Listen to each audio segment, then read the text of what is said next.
గౌరవనీయులు అఖిల భారత కాంగ్రెస్ కమిటీ నుంచి నూతనంగా మన రాష్ట్ర ఇన్ఛార్జ్గా నియమింపబడ్డ మీనాక్షి నటరాజన్ గారు, గౌరవ ముఖ్యమంత్రి రేవంత్ రెడ్డి గారు, ఏఐసిసి కార్యదర్శి విశ్వనాథన్ గారు, మాజీ పిసిసి అధ్యక్షులు పెద్దలు హనుమంతరావు గారు, పెద్దలు కేశవరావు గారు,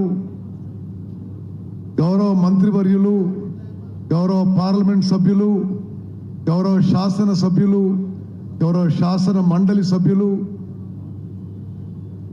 ఎక్స్టెండెడ్ ఎగ్జిక్యూటివ్ కమిటీ సభ్యులందరికీ, ఇక్కడ విచ్చేసిన కాంగ్రెస్ కుటుంబ సభ్యులు, అక్కలు, చెల్లెళ్ళు, అన్నలు, తమ్ముళ్ళు అందరికీ నమస్కారం తెలియజేస్తూ, మరి మీనాక్షి నటరాజన్ గారికి మనస్ఫూర్తిగా నేను స్వాగతం పలుకుతున్నా. Meenakshi Natarajan garu, I heartily welcome you to Telangana. I am sure under your capable leadership, the Congress party will go from strength to strength in Telangana. Meenakshi Natarajan garu gunchi oka nimisham nenu naaku telisina vishayalu meeku paricayam chesta. Varu NSCI lo Akhila Bharata mari Congress NSCI అధ్యక్షులుగా ఉన్నారు. Youth Congress లో జాతీయ స్థాయిలో, మధ్యప్రదేశ్ స్థాయిలో కీలక పాత్ర పోషించారు. Parliament మెంబర్గా ఉన్నారు. అఖిల భారత పంచాయతీరాజ్ సంఘటన జాతీయ అధ్యక్షులుగా ఉన్నారు. ఆ క్రమంగా అప్పుడు నేను పిసిసి అధ్యక్షునిగా ఉన్నప్పుడు, ఆ తర్వాత కూడా వారు తెలంగాణలో పాదయాత్ర నిర్వహించారు. అదేవిధంగా పంచాయతీరాజ్ సంఘటన కార్యక్రమాలు అనేకం నిర్వహించడం జరిగింది. వారు నీతి నిజాయితీకి మారుపేరు. వారి గాంధీయన్ ఆలోచన, ఐడియాలజీ, సింప్లిసిటీ దేశవ్యాప్తంగా కూడా దానికి వారు ప్రసిద్ధిగాంచిందని చెప్పి నేను మనవి చేస్తున్నా.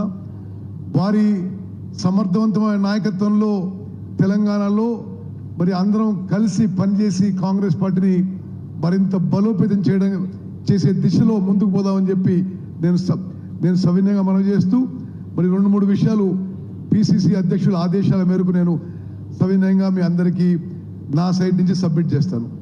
ముందుగా వారు చెప్పిన ఈ కాన్సెప్ట్ జై బాపు, జై భీమ్, జై సంవిధాన్, నేను శాసనసభ్యునిగా ప్రతిపక్షంలో ఉన్న, అధికార పార్టీలో ఉన్న, పార్లమెంట్లో ఉన్న, పిసిసి ప్రెసిడెంట్గా ఉన్నా, ఒక విషయం మాత్రం మనం నరేంద్ర మోదీ బీజేపీ ప్రభుత్వంలో గమనించాలి.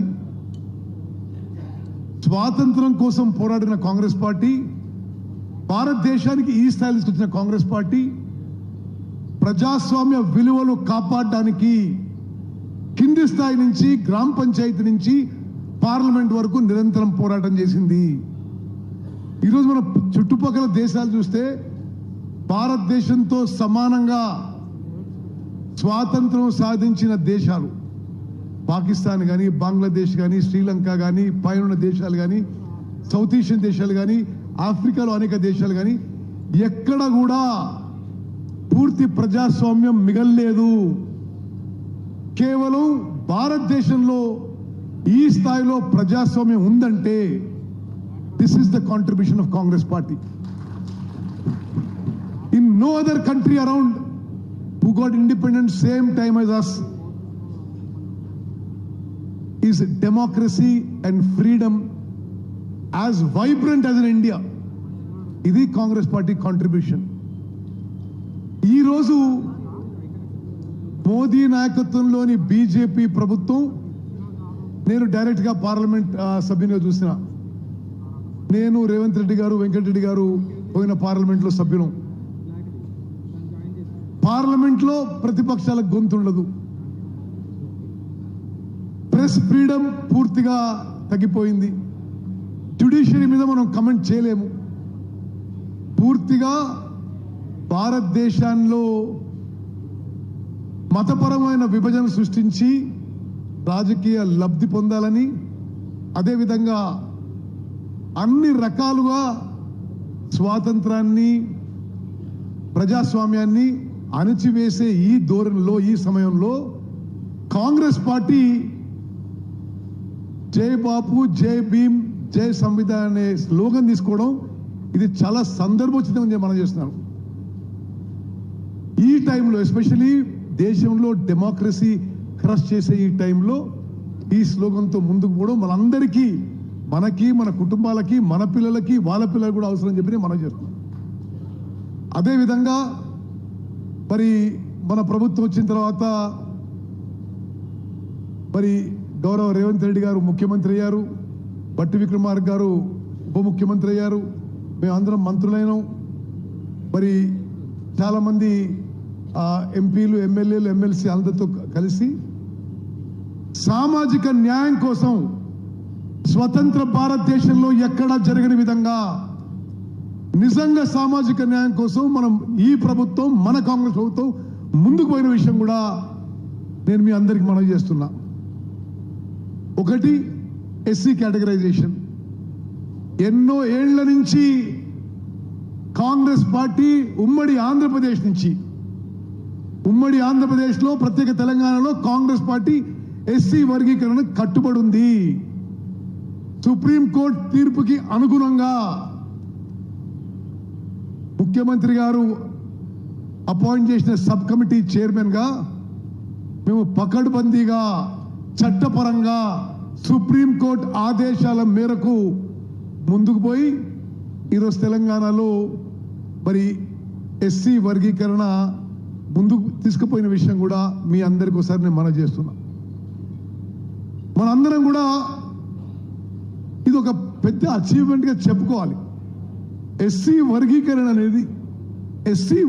అనేది నేను ఇప్పుడు 30 ఏళ్ళైంది మొదటిసారి ఎమ్మెల్యేగా కలిసి 30 ఏళ్ల పాటు ఈ స్లోగన్ నేను వింటూనే ఉన్నా. ఎస్సీ కేటగరైజేషన్ గురించి ఏ ప్రభుత్వం వచ్చినా, ఏ పార్టీ అధికారంలో ఉన్నా, అన్ని పార్టీలు కూడా ఎస్సీ వర్గీకరణ అంటే కానీ ఎవరు చేయరు. మనం వచ్చినాక ఈ ఎస్సీ వర్గీకరణ చేసిన విషయం కూడా మనం గర్వంగా చెప్పుకోవాలి. It is universally accepted. దాంట్లో ఎవరికి అన్యాయం జరగడం లేదు. దాంట్లో కూడా చాలా సైంటిఫిక్గా, చాలా రాషనల్గా జస్టిస్ షమీం అఖ్తర్ని 1 మ్యాన్ జ్యుడిషియల్ కమిషన్ అపాయింట్ చేసి వారి ద్వారా వారిచ్చిన రిపోర్టు, ఆ ఇచ్చిన రిపోర్ట్లో నేను సబ్ కమిటీ చైర్మన్గా మనవి చేస్తున్నా. జస్టిస్ షమీం అఖ్తర్ ఇచ్చిన రిపోర్ట్లో ఒక్క అక్షరం, ఒక్క వర్డ్ కూడా మరి ముఖ్యమంత్రి గారు కానీ, ఉప ముఖ్యమంత్రి గారు కానీ క్యాబినెట్లో మార్చకుండా అది శాసనసభలో ప్రవేశపెట్టి యాక్సెప్ట్ చేయించినము. అదేవిధంగా బీసీ కులగణనపై కూడా స్వతంత్ర భారతదేశంలో బీసీ కులగణన ఎవరూ చేయలేదు. The last known caste census was in 1931. తెలంగాణలో బీసీ క్యాస్ట్ సర్వే మీకు సంఖ్య చెప్పాలి.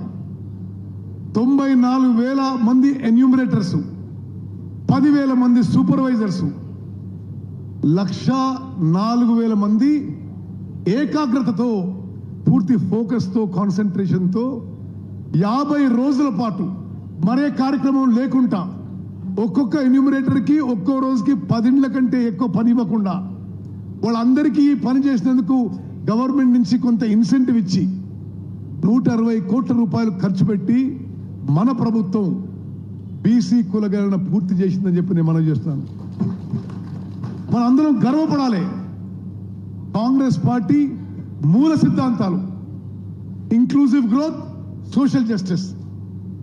బయట ఎవరు ఏమి విమర్శించినా నేను మీకు ఈరోజు చెప్తున్నా, ఆ బీసీ క్యాస్ట్ సర్వే కూడా నేను క్యాబినెట్ సబ్ కమిటీ చైర్మన్గా చాలా పకడ్బందీగా చేయడం జరిగింది.